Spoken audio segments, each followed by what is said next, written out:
UPPCL 2.0 channel में आपका स्वागत है। मैं जितेंद्र सर आप लोगों के लिए आज लेकर आया हूँ ट्रांसफार्मर का पार्ट 4 और इसमें बहुत ही महत्वपूर्ण प्रश्न दिए गए हैं जो प्रत्येक टेक्निकल की परीक्षा के लिए अति अनिवार्य हैं। तो प्रश्नों का सिलसिला जारी होता है। यदि आप हमारे चैनल पर नए हैं तो बेटा चैनल को सब्सक्राइब करना ना भूलें, शेयर करें अपने मित्रों में और उनको बताएं। यहाँ पर पहला प्रश्न दिया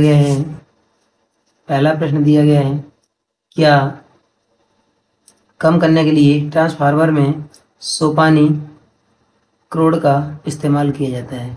बेटा यहाँ पर आपका जो आंसर है ये बनेगा जाके कौन सा, ऑप्शन नंबर बी, कॉपर का आयतन। इसको कम करने के लिए जो ट्रांसफार्मर की जो क्रोड होती है उसको सोपानी बनाया जाता है। ठीक है, जो क्रोड होती है उसको सोपानी बनाया जाता है। ठीक है, इसको अपना बढ़िया से याद रखना।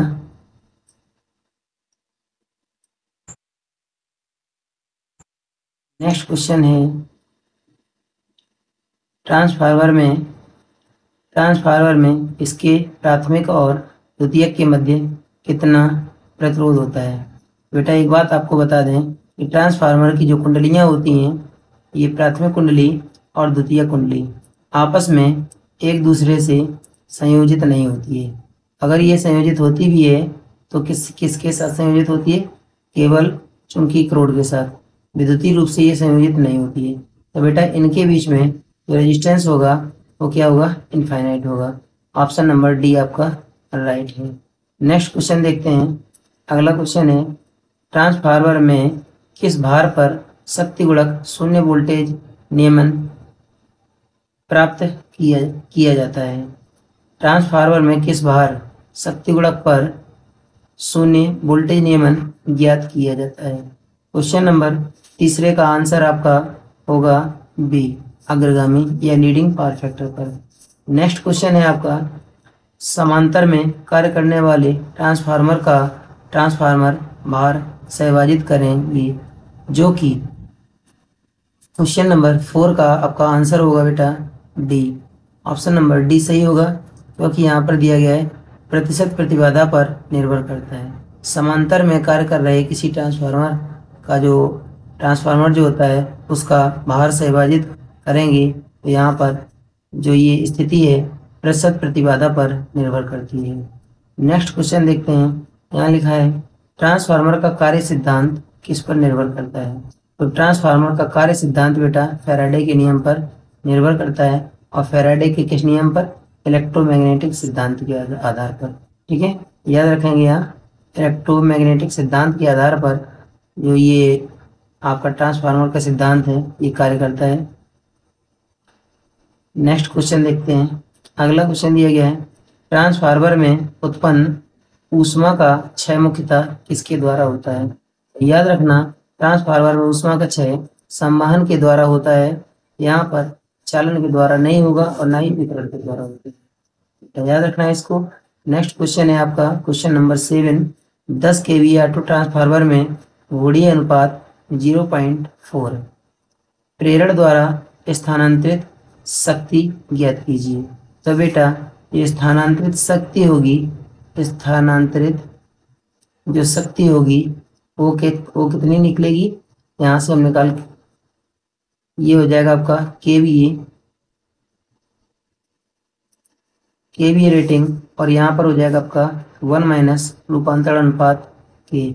यहाँ पर केवीए रखेंगे 10 हो जाएगा, और ये 1 माइनस के का मान रखेंगे 0.4 होगा, और बेटा यहाँ पर हो जाएगा आपका 10 इंटू 0.6 इक्वल टू 6 आपका आंसर बनेगा। ऑप्शन नंबर बी राइट है।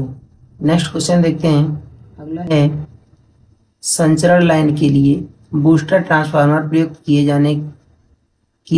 जाने के लिए किस स्थान पर वरीयता दी जाती है। तो बेटा जो बूस्टर ट्रांसफार्मर होते हैं तो बूस्टर ट्रांसफार्मर सामान्यतः ऐसे स्थानों पर स्थापित किए जाते हैं जहां पर वोल्टेज ड्रॉप की पूर्ति की जा सकती है। अगर ये संपूर्ण बसबार है तो इसके सेंटर में बूस्टर ट्रांसफार्मर को स्थापित किया जाता है। ऑप्शन नंबर सी आपका राइट आंसर होगा। नेक्स्ट क्वेश्चन है ट्रांसफार्मर की टेपिंग कहाँ की जाती है? तो बेटा याद रखना, ट्रांसफार्मर की जो टेपिंग है ये HV की ओर मध्य में की जाती है, याद रखना इसको। नेक्स्ट क्वेश्चन है क्वेश्चन नंबर 10, उच्च वोल्टेज वाली लाइन जिसके द्वारा सबस्टेशन की आपूर्ति की जाती है, वितरण ट्रांसफार्मर किसका प्रतिनिधित्व करता है? तो बेटा यहाँ पर ये एक ट्रांसफार्मर है, ये एक ट्रांसफार्मर है और इसमें पूछ रहा है कि इसके लिए जो सप्लाई प्रदान की जाती है वो कहाँ से प्रदान की जाती है? बेटा याद रखना, इसको द्वितीयक संचरण के द्वारा सप्लाई प्रदान की जाती है। नेक्स्ट क्वेश्चन है ट्रांसफार्मर का मूल तत्व क्रोड किससे बना होता है? तो याद रखना बेटा, जो सिलिकॉन स्टील का होता है, ठीक है, सिलिकॉन स्टील का होता है और इसके ऊपर वार्निश की पतली आवरण लगा दी जाती है। ऑप्शन नंबर आपका डी हो जाएगा, परतदार आवरण से। नेक्स्ट क्वेश्चन है ऑन लोड ट्रांसफार्मर का कुल शक्ति गुणक क्या होगा? क्वेश्चन नंबर 12 का आंसर आपका ए होगा, भार के पावर कारक पर निर्भर करता है, क्योंकि जो ट्रांसफार्मर होता है और आपका अल्टरनेटर होता है बेटा ये स्वयं के शक्ति गुणक पर निर्भर नहीं करते हैं, ये दूसरों के शक्ति गुणक पर निर्भर करते हैं, ठीक है। इसका आंसर होगा आपका ए। नेक्स्ट क्वेश्चन है कि निम्न में से कौन ट्रांसफार्मर का भाग नहीं है? इन लास्ट में इन शब्दों पर विचार जरूर करेंगे। तो बेटा इसका आंसर होगा आपका कम्यूटेटर, क्योंकि कम्यूटेटर डीसी मशीनों और यूनिवर्सल मोटरों का, ठीक है ना, हिस्सा है, ये ट्रांसफार्मर का हिस्सा नहीं है। नेक्स्ट क्वेश्चन है पृथककारी ट्रांसफार्मर का प्राथमिक और द्वितीयक घूर्णी अनुपात क्या होगा?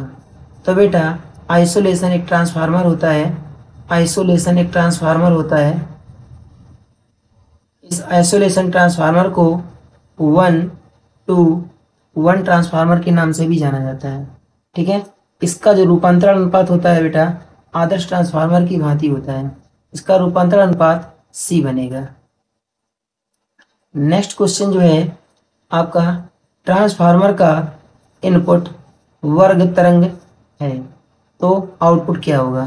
तो बेटा जो ट्रांसफार्मर होता है, ट्रांसफार्मर में जितनी फ्रिक्वेंसी प्रदान की जाएगी और समान फ्रिक्वेंसी आउटपुट में निकलेगी, तो यहाँ पर आपको वर्गाकार तरंग प्रदान की गई तो यहाँ भी आपको वर्गाकार तरंग प्राप्त होगी।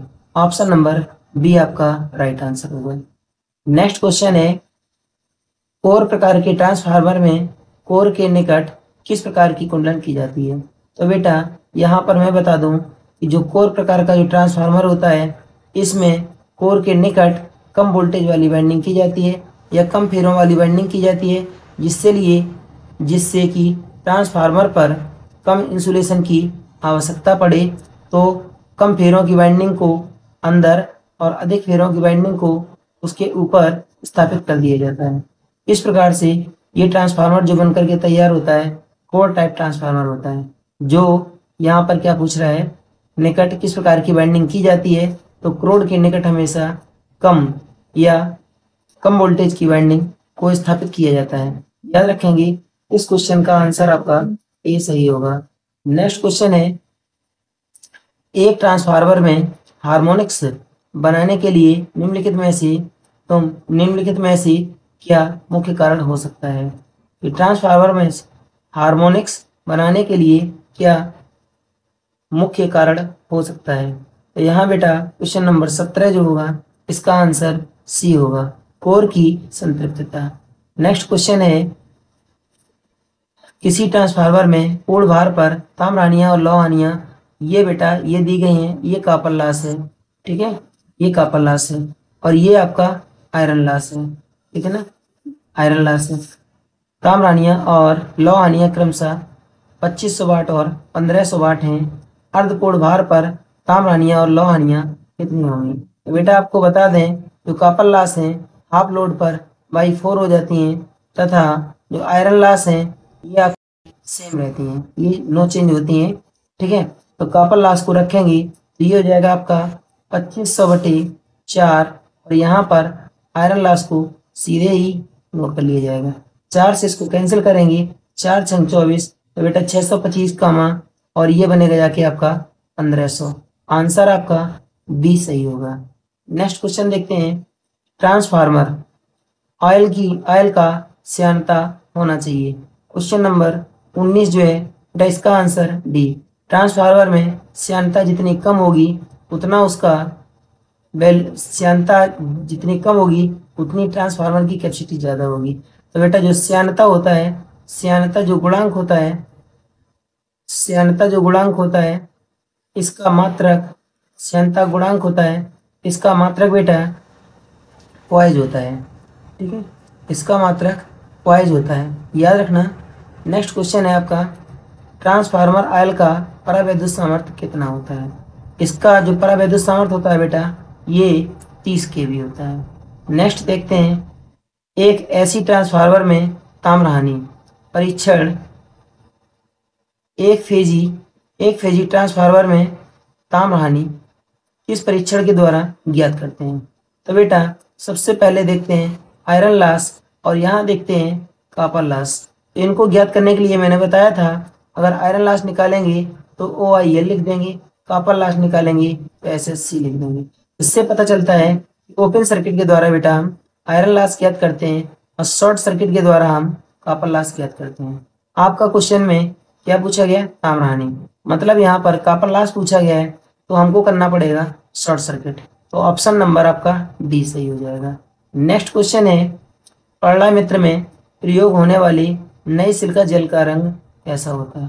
तो बेटा याद रखना नई सिलिका जेल का रंग ब्लू होता है, जबकि जो कुछ आंशिक रूप से नमी अवशोषित कर लेता है तो उसका सिलिका जेल का रंग कैसा हो जाता है? पिंक हो जाता है।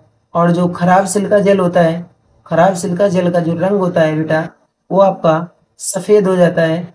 और इसी सफ़ेद सिलिका जेल को हम कैसा कहते हैं? ताज़ा, ठीक है ना, ताज़ा सिलिका जेल के नाम से भी जानते हैं। नेक्स्ट क्वेश्चन है आपका, एक फेजी 550/110 वोल्ट 50 हर्ट्ज अपचाई मतलब होता है स्टेप अप ट्रांसफार्मर का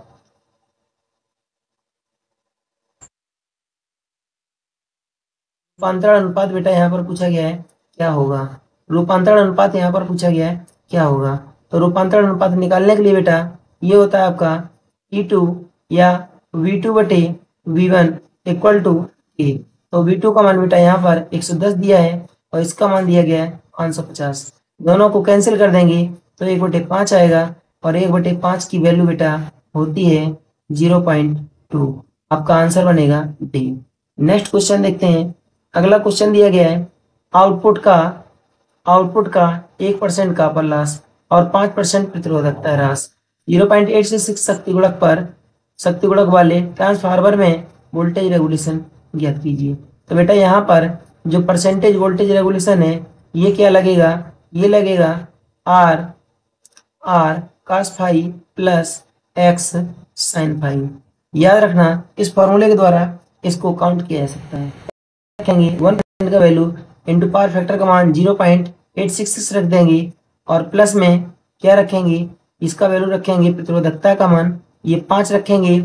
जब कॉपर का मान जो cos फाई होता है पावर फैक्टर इसका वैल्यू 0.866 होगा तो क्या करेंगे? 0.866 होगा और उस अवस्था में जो साइन होगी बेटा है ना, साइन फाई होगी, इसका वैल्यू 0.5 होता है। तो 5 इंटू 0.5 करेंगे तो ये वैल्यू आपकी कितनी हो जाएगी? ये वैल्यू आपकी हो जाएगी 0.866 हो जाएगी और प्लस ये हो जाएगा आपका 2.5। दोनों को जोड़ देंगे तो बेटा ये हो जाएगा, ये 66 हो जाएगा और 8 5 13 3.366। अर्थात यहाँ पर कोई भी ऑप्शन नहीं दिया गया है ऐसा, तो हम आंसर जो है 3.08% मार सकते हैं। यहाँ पर 3.366 आपका आंसर सही हो जाएगा परसेंट। ठीक है बेटा। नेक्स्ट क्वेश्चन देखते हैं। अगला है, समान शक्ति की विद्युत मोटर की तुलना में ट्रांसफार्मर की दक्षता क्या होगी? यहाँ पर ट्रांसफार्मर की दक्षता पूछी गई बेटा, यहाँ पर बहुत ज़्यादा होगी। ऑप्शन नंबर डी आपका राइट आंसर है। नेक्स्ट है, ट्रांसफार्मर ऑयल में नवीनीकरण में अपकेंद्रीय विधि को हटाने में प्रभावी होती है। एक तरीके से हम कह सकते हैं कि जो ट्रांसफार्मर का जो तेल है इसको पुराने से नया बनाने के लिए हम किस अपकेंद्रीय विधि का उपयोग करते हैं। याद रखना, अपकेंद्रीय विधि के द्वारा यहाँ पर एक मशीन होती है, इसका नाम होता है सेंट्रीफ्यूगल मशीन। ठीक है, सेंट्रीफ्यूगल मशीन होती है। इस मशीन के द्वारा क्या करते हैं, जो तेल होता है, क्या होता है, जो तेल होता है इसको फिल्टर कर दिया जाता है। ठीक है बेटा, तो ऑप्शन नंबर आपका सी सही होगा। नेक्स्ट क्वेश्चन है, एक 500 केवीए ट्रांसफार्मर की स्थिति में 500 वाट है। ठीक है, और यहाँ पर पूर्ण भार पर कापर 6 कितना है, 2000 वाट। तो किस भार पर दक्षता अधिकतम होगी। तो बेटा मैक्सिमम की स्थिति में जो इफिशियंसी होगी इसके लिए लेते हैं केवीए, और यहाँ पर होता है आयरन लॉस बटे कॉपर लॉस। तो यहाँ हो जाएगा आपका 500 गुणे अंडर रूट आयरन लॉस की वैल्यू है आपकी 500 और कॉपर लॉस दिया गया है 2000। यहाँ पर कैंसिल करेंगे तो नीचे आपका 4/4 आ जाएगा, और वो भी अंडर रूट में। तो बेटा यहाँ पर हो जाएगा आपका 500 गुणे 1/4, ऑप्शन बनेगा 125। ठीक है, इसमें वर्गमूल ले लेंगे, इसका जब वर्गमूल लेंगे तो आपका यहाँ पर 1/2 निकल के आएगा सामने। तो यहाँ हो जाएगा आपका 500 गुणे 1/2, आंसर होगा आपका 250। ठीक है बेटा, याद रखना ऑप्शन नंबर ए इसका राइट आंसर है। नेक्स्ट क्वेश्चन है, यदि किसी ट्रांसफार्मर का ट्रांसफॉर्मेशन अनुपात 21 है तो द्वितीयक से प्राथमिक धारा का अनुपात कितना होगा। तो बेटा जब धारा का रूपांतरण अनुपात लेते हैं तो ये उलट जाता है, तो इसका वैल्यू हो जाएगा 1/21, रेशियो बनेगा 1:21। ऑप्शन नंबर ए इसका राइट आंसर है। नेक्स्ट क्वेश्चन देखते हैं, पीटी एक ऐसा उपकरण है जो कि, अब ये कैसा उपकरण है, तो बेटा 29 का आंसर आपका सी सही होगा। ये विद्युत चुंबकत्व के रूप में जुड़ा हुआ होता है। ठीक है, इसका मतलब है 2 वाइंडिंग होती हैं और 2 वाइंडिंग में से दोनों वाइंडिंग केवल इलेक्ट्रोमैग्नेटिक के कारण जुड़ी होती हैं।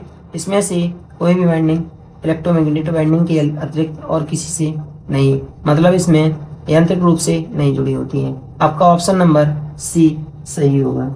नेक्स्ट क्वेश्चन देखते हैं। अगला क्वेश्चन दिया गया है, 2 सिंगल फेज ट्रांसफार्मर की सफल समांतर प्रचालन के लिए किस शर्त का पालन होना आवश्यक है।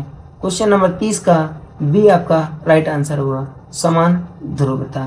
बेटा हमारा वीडियो कैसा लगा, यदि वीडियो अच्छा लगा हो तो वीडियो को लाइक शेयर सब्सक्राइब करना ना भूलें। Thank you for watching. जय हिंद, जय भारत, वंदे मातरम।